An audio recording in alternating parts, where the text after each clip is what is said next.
to the road to growth, success of an entrepreneur. We've raised the bar. Learn firsthand from successful business owners and create your own path to success. I'm going to show you how great I am. It's time to hit the road to growth with team lead of the Enriquez Group, Realtor Vinny. Hi, all you Road to Growth listeners. Today I have Jessica Jones. She is the host of Pivot to Growth. She also has some other platforms where she helps coaches. She coaches where she helps people start their business, leaning more so into the medical field right now. But it's always fun. We do these shows live, so these real conversations. We usually have a little bit of conversation beforehand. Sometimes we'll have conversations even before that. And I think Jessica was about to say something, and then I cut her off because I had the intro going. We went live, and so that's how it goes, fun and just. All right. It's real conversations. But thank you, Jessica, for being here. Thank you so much for having me. I so appreciate it. I look forward to spending more time with you. So, we talked a little bit before we got on here. You were in the corporate world first, and then from the corporate world, you kind of transitioned and found yourself in kind of, I guess, the medical field of helping these people kind of grow. But you would do a better job of telling your story than I can. It's really, it's a unique story. I'm in Philadelphia, or in the Philadelphia area. And I was in the corporate world. I was really lucky. I was in a great company where I was rapidly earned strong positions, where I was the lead corporate trainer in sales and leadership. The company kind of allowed for entrepreneurship and helped me get my master's degree, sent me to a leadership roundtable that was a year-long roundtable at the University of North Carolina, all in my 20s. And then, I'm growing in this company. And, when you're in a company like that, somebody asked me recently, would you have ever left? I don't know the answer to that, but when you're in a company that supports you in that way, you feel very good about it, and you're growing and you're fulfilled. But in 2008, the company went Chapter 7. And that launched me into, full entrepreneurship. And because of my background, I was really lucky. I had a lot of people who valued my expertise, and I was able to start an advertising agency and help people. I have a background in direct response lead generation using mass media. And I worked with a lot of pharmaceutical companies who were having trouble having their sites fill clinical studies, and became involved in the medical area and referred to doctors who were having trouble getting patients in their practice.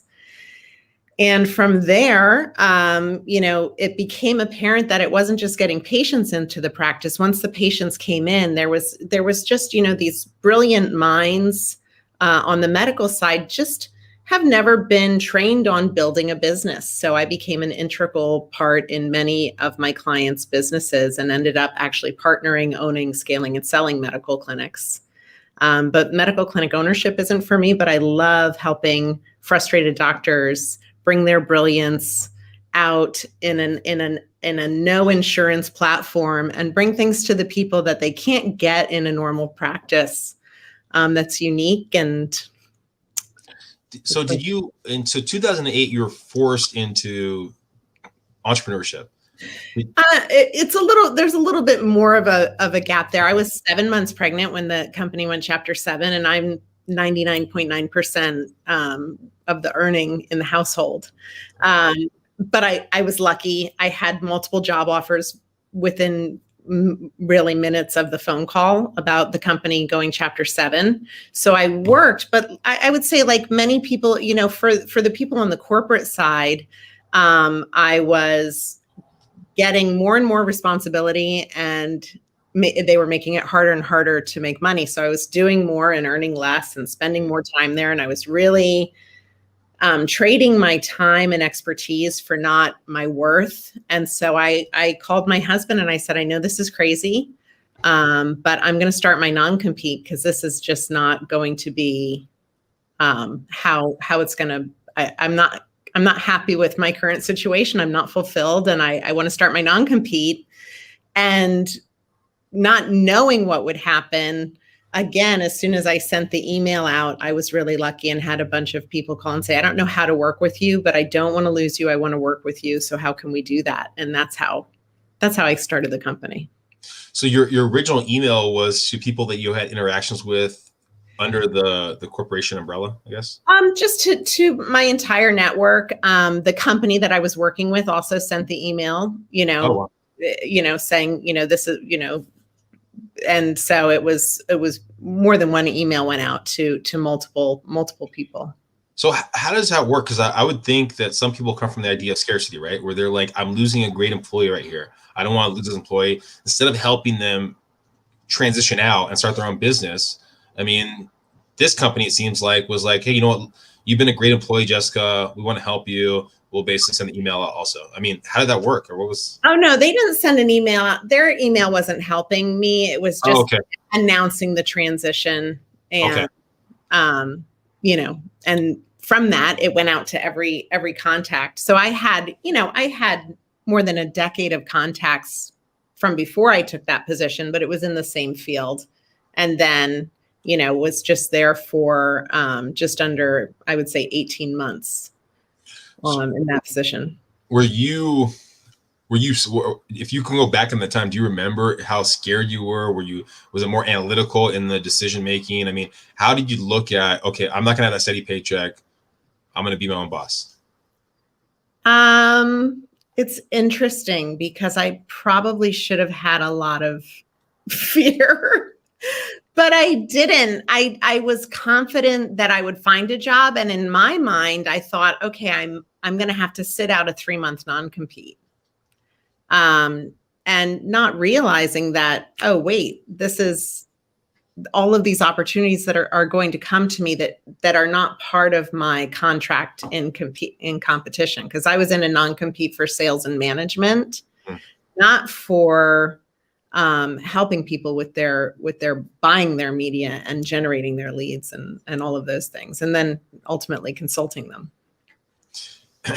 So you're getting leads coming through, people are responding back very positively. Was it very quick then that you're like, oh, I got something here. I'm doing this. It's good. It was, yeah. It took me a minute to realize what I had was a business. I was 1099ing a bunch of people. And then I said, wait a minute. I'm going to turn this into I'm going to file the LLC and get the EIN and, call it what it is. And you were 7 months pregnant when you actually started the company, or is it? That was when I took the job at the company that I left. Okay. Confusing. I know. Long story. No, we all have non-stories, and trying to push it together in a 30-minute, hour time loop can be difficult. Sometimes I'll talk to someone and you find out at the end of it, you're like, oh my gosh, wait, this is a big part of your life, and you didn't bring it up until we're almost like to the end of this kind of conversation. What happened there? And then I have to look back. It was on me. I should have asked the right questions to get there. It's really hard. You do a great job. I'm listening to your podcast. You do a good job of putting together, because it's always consistently about 31 minutes too. Which is incredible when you think about it, the tips and nuggets that you can get. Yeah. I mean, and because I know for myself, there's been probably moments. My last one, probably a big one, was a couple years back when I understood that failure is not failure unless you learn something from it. Or if you learn something from it, right? And that took me a long time to understand that. But once I heard that, now it changed the way I look at things. And so people can listen to these podcasts and they hear something that Jessica says, and they're like, oh my gosh, I'm in the same boat right there. Why did I not think about that? Or why didn't I not look at it like that way? So no, it's fantastic. So you're in the medical field, right? Or helping people in the medical field. Yes. Right. I'm assuming there was a lot of jargon, a lot of stuff that you just didn't know, but you knew kind of sales, or was it? I wouldn't say there was jargon that I didn't know. It really was just the run. My role has always been just the running of the business. So it's the hiring, the training staff, the leading staff, the finding the right tools for the business, finding the right partners, whether it be a finance arm or better merchant services provider, or private label supplements, better pharmacy for compounding pharmacies, and just, just when I would see an issue in the business, finding the solution, which is that's kind of my thing. Now, is there an algorithm in all your experience where you'll go, okay, I'm looking for this kind of person right here. I'm looking for an admin person. Okay, this is the picture that I need. Or do you have that picture already, talk to the owners of the company and figure out what their kind of way of doing business is, and then go, okay, I need to change this picture of that person I'm looking for? Or how does that process work for the hiring? For the hiring, no, it's really just working individually with the owner and what the role is that they're trying to fill, and then putting it out in the right avenues to get the right person in house. And really, it's more about the leading and training and supporting within the company. Although hiring can be challenging as well, but for the most part, we're able to get a lot of candidates, and then it just becomes about taking that person and supporting them so that they can become the role that they've been put in place to fulfill. Well, and that's a constant. I mean, like right now I'm working with somebody and they've got an appointment, reception, appointment setting staff, and it's all HIPAA compliant and recorded for quality assurance, but I'm the quality assurance, and I'm listening and just kind of coaching on how they can better support, better handle the phone call, answer the questions better, all of those types of things. And I maybe there's no set question or no set answer with this. Yet, if let's say I'm hiring right now, or someone listening is in the hiring process wants to expand, what is a suggestion of a quality that the person they're hiring should have, and a quality that if they have this, maybe look at the other applicants? Oh gosh, I think there probably is no set question, but I would say that you just look for kind of enthusiasm. And if there's enthusiasm there, that's a spark. If somebody's enthusiastic, I think that they're going to put in the effort. And believe it or not, it's not visible most of the time. So that's why I say enthusiasm, because when I see enthusiasm, I'm like, that person's going to be gold. We need that kind of attitude. So if they're cheerful, if they're like cheerful a little bit, like, okay, I'm ready to get going. Cheerful, enthusiastic, asking questions. Okay. I would say a lot of times also interviewers, tend to talk a lot and listen a little. And I think that's something that I talk a lot about with my clients is you need to listen, because they're going to have hopefully a career to learn about you and the practice and all of those things. You want to hear about them with a lot of open-ended questions to really kind of learn about their interests and why they are interested in joining the team and how they think they're a fit for what you're doing. So basically you're saying I'm talking too much. Listen, I think that's what I'm getting at right now. No, I'm joking. All right. So with your practice. Listen, right? It's hard. I'm doing it right now. I apologize. But the reality is we think that we can do all these things at once, but to really listen, I've learned you can't even be thinking about what you're saying next. You can't be thinking about anything. You need to I love in one of the things I learned in that leadership program I talked about is when you're listening to somebody, listen to them like you're a child watching a screen. And I don't know if you know what I'm talking about, where children are watching a screen, they are glued. You can walk in front of them, they will move their heads so that they can still see the screen. And that's really listening. That's been one of the things over time that I feel like I've gotten better at, where it's okay. Oh my gosh, they just said something right there. Okay, I gotta let them finish the story fast, but I want to get back to that little piece right there. Okay, that was really good. That was really good. And then you hear something else. You're like, oh my gosh, there's another good piece right there. They're just telling me all these good nuggets, and I gotta soak these up. But yeah, it can be difficult to kind of allow yourself to flow with the conversation sometimes. It's a skill. It takes practice and constant practice. It's something that you can fall out of as well as you can, practice and get better at. Do you feel that you've always been a good listener? I think communication in general has always been my strong suit. I think I'm a good listener, and it's an essential skill to be able to help people and guide them through their problems and solutions, right? Do you, when you're coaching or, helping these companies grow, right?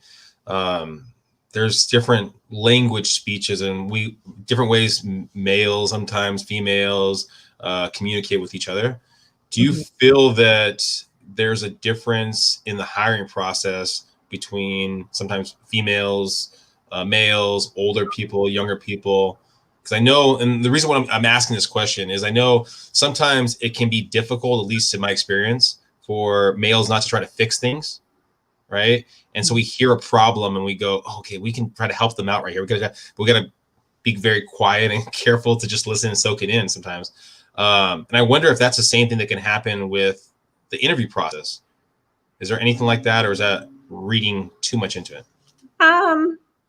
I don't know that I don't think I've seen that. I think the bulk of what I've seen is, just that tendency to want to speak a lot, especially in a medical practice. It can be especially challenging for a physician to hire a physician's assistant or another physician to work within their practice, which it's more of an issue as they start to get working, kind of letting go of the reins. But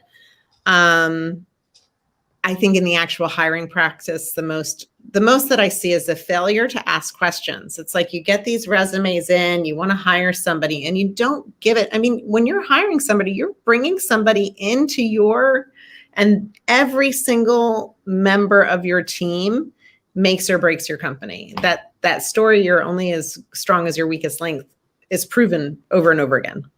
So you want somebody who's enthusiastic, especially in a caring profession. You want empathy. You want to see a spark of that interest. And going back to your company, right? I know you just said it, right? The weakest link in your company, and nothing's always perfect, right? So yes, you're getting a lot of the business, a lot of the influx of people, but there probably was some kind of bottleneck or something that was affecting your growth. Was there in your case? I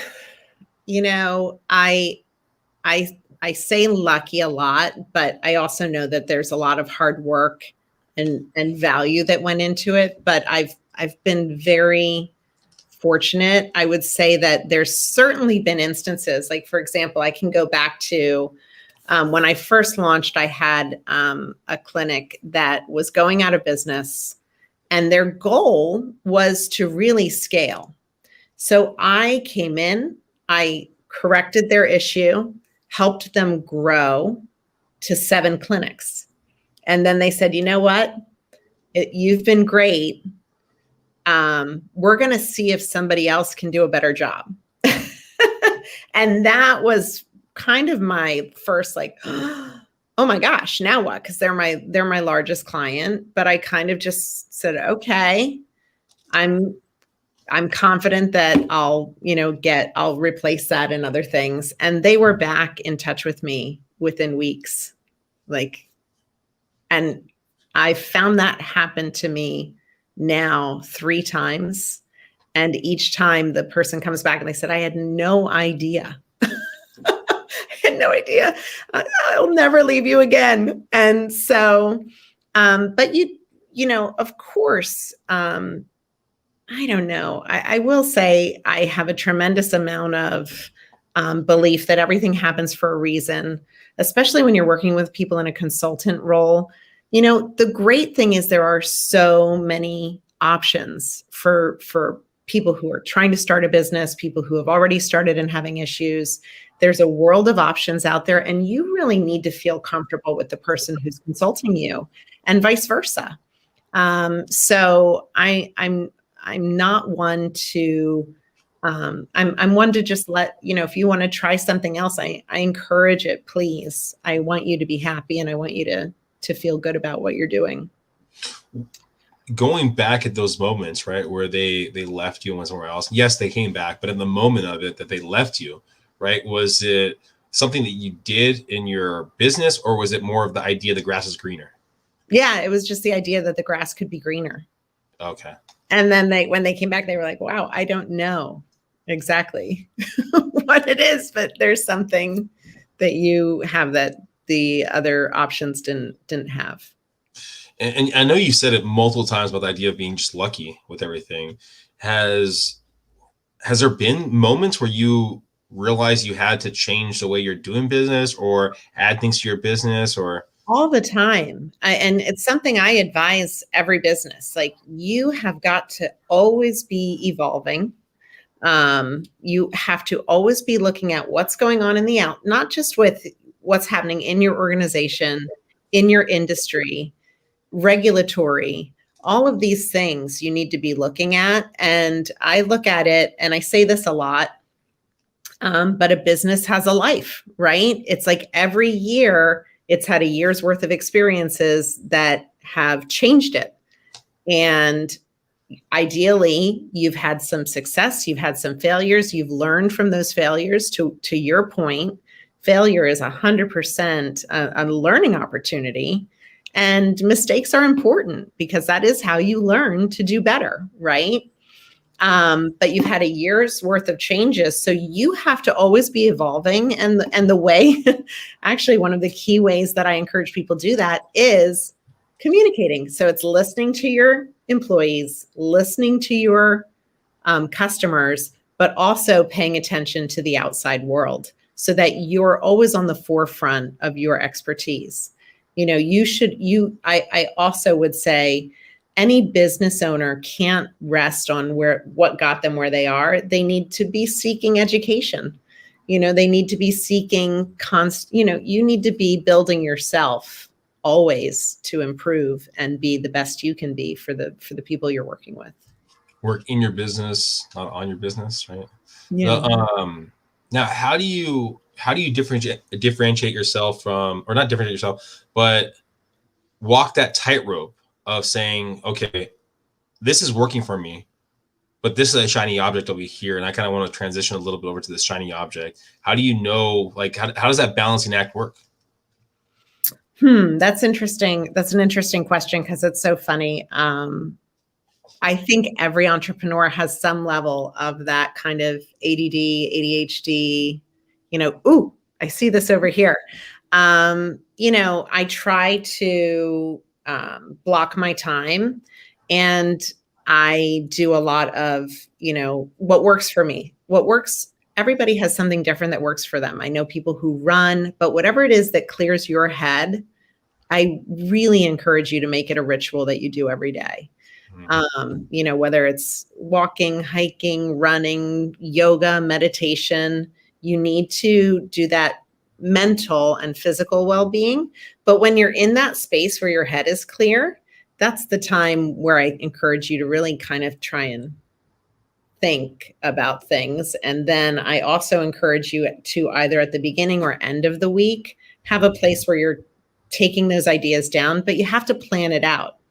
I'm a big believer in making sure that you're sticking with a plan, and where you're talking about goals, don't just put your goals, put what are the 3 to 5 things you need to do to hit that goal. And I encourage you to have an annual plan with deadlines, and then each month kind of look at where you are and reset. What am I going to get done this month, and how am I going to do it? And when that shiny new thing comes out and says, hey, what about me?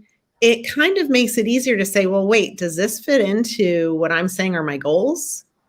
Is it a new revenue stream that makes my company a better company, or or my practice a better practice?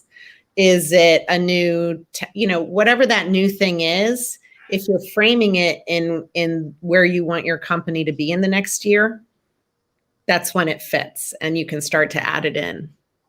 Does that make sense? No, yeah, it definitely makes sense. And how long do you usually give it before, when you add something in, to see the results of it in your head? Oh, it depends. It depends on what the thing is. If it's, it really depends, because we're talking about just anything in general. It could be a new technology, it could be a new way of advertising, it could be a new revenue stream. Revenue streams ideally are spawned by something new and better that's available that you want to offer to your customers. So you should see response to that, but you should also have been getting communication that people wanted it. So you should see response to that pretty quickly. So it really depends on what it is. I'm sorry, I'm not giving you a more definitive answer, but no. Advertising, I can tell you one thing. A lot of advertising salespeople will tell you, well, you need to give it 4 weeks. No, you don't. You should see some response. And if you don't see some response, there's either something wrong with your message or something wrong with the platform you're using to get your message out there. Oh, well, okay. But advertising, the way I look at advertising, and I'll say this, because I think it's important, advertising is always testing, getting response, making some changes, repeating. And so you're always testing something, because you never want to be in a position where you're stuck on one thing that's working for you and you don't have other things ready when something changes that changes response. If you could look back at your younger self, that person before got into corporate world, right, and they were looking for a job, what kind of feedback? Do you remember how they were, who they were? Would you give any advice on looking for work? I mean, my younger self, again, I was really lucky, because I took an internship in radio. And I was hired while I was working there. They said, I was a news writer. And they said, the general manager, his name's Dennis Begley, if he hears this, I will always be grateful to him. He said, I watch you. You love people. You love talking to people. You interact with people. You can't be in a newsroom. I will pay you for anything you sell if you try sales. And that was it. But it was also hard work. I would say, especially to anyone who's young out there and still getting an education, that internship, I could have sat there and mailed prizes to callers. And so I did that. And then I said, what else can I do? This is what I'd like to do. And I did, I absorbed information and I made myself useful everywhere that I went. And so that's something that I think is really important. You have to be willing to absorb information, learn, and give value back just for the value that you're getting from learning something. I see it with my children. They want to know, what am I going to get if I do this? You're going to get the experience of doing it. You're going to learn how to wash a car. The question that you just put out there is something that I don't think I've heard the last part of it. I mean, what can I do? Right? That's a simple question. If you're working an internship, be basically aggressive and asking for, hey, can I help you out? Can I help you out? Can I help you out? But that last part you put on there, what can I do? And this is what I'd like to do. I've never heard someone say that. Do you think that's, a good way of kind of expanding, growing? I think it's important, because if you're going to be, really, you're looking for mentorship and growth. And from at that point in my life, I really wanted to be a journalist. That was my goal. And I never anticipated how it swung. So you also have to be open to where things take you, right? You have to be open to the way that the world shapes your life. But for me, that was really important, because I knew that I didn't want to be just sitting and mailing stuff out. I wanted to learn. I was there to learn. And I wanted specifically to learn what it was like to be a news writer and a reporter. So I asked. If you don't ask, the worst thing that can happen is they say, yeah, no, we don't let interns do that. But I asked, and I was, again, lucky. I was in a place where I had great people there. Cindy Stover was the person who hired me at WOGL in Philadelphia as the intern, and she started my career. Ultimately by giving me the opportunity to come in, and be me. So last question, if we're talking again in 5 years from now, where is your company going to be? Where is Jessica going to be? Ideally, first of all, I love what I'm doing right now, because even though I don't have any medical expertise, I feel like I'm helping the world be a better place, just by being involved. So I would love to see me, hosting, annual gatherings of all the people who I've helped, and where they're building mentors and relationships across their expertise. And I just would love to see that kind of growth, where I'm not just helping people individually, but then I'm bringing them together for something bigger. Wow. That'd be it'd help out a lot of people. And also too, I mean, the best referral is word of mouth. And that was going to a function where you have everyone there that's had a good experience with you could be a very powerful event. Yeah. And connecting people in different niches, you never know what's going to come from that, but I can only say that I would expect great things would come from that. Right. Yeah. And they have basically the common denominator of you. That's fantastic. Thank you, Jessica, for being on the platform. If someone wants to hear the rest of your journey, follow you, reach out to you if made for your services, what's the best way? I would say you can go to my website, www.pivottogrowth.com. And I have a contact Calendly link there where you can schedule time with me. And I love to give people just, 30 minutes. It often turns into an hour, where we talk about where they are and what their challenges are, and see if there's any way that I can help them on their growth. Well, thank you, Jessica, for being on the podcast. Thank you, everyone, for listening. Please subscribe, please share, follow Jessica, and hopefully you got some great nuggets out of this. Thank you so much.